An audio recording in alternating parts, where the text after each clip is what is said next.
हिताधिकारी ration card ने बहुत बड़ खबर आसी 40 लाख अयोग्य किंबा मृत व्यक्ति होई पारंती कहीं मोट 2,94,68,000 ई केवाईसी करिसेंती आउ 4 दिन भितरे ई केवाईसी जांच शेष होइबो।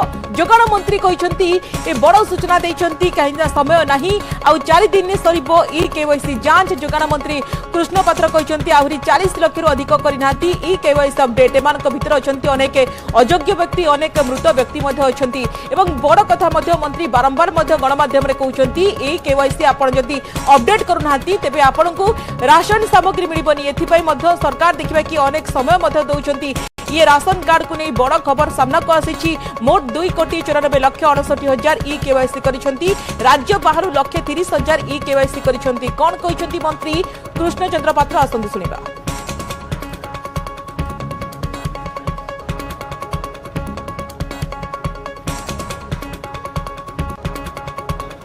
आम ई केवाईसी कर 3,35,570 वर्तमान सुधा 3 कोटी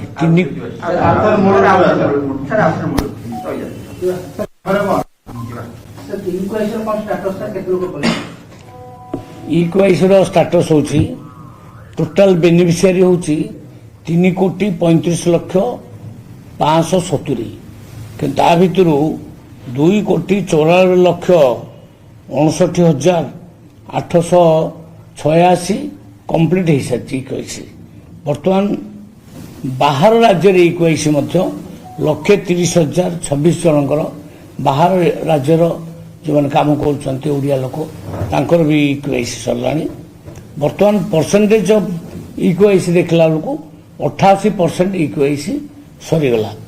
तो बर्तमान पेंडिंग अच्छी 40,40,684 जन किंतु बर्तमान समय रहा आउ मात्र 3 दिन बा 4 दिन तो तारी भितर भावुँ अन्य मैंने करने आदि पुणी किसी ता भीतर लोक मानकर आसे कंप्लेन जे आम करूनी बोली ता भीतर पुणी सरकार विचार कर देखिबो किंतु मु भावुची यारी भितर सरीजिबा उचित। खोलिला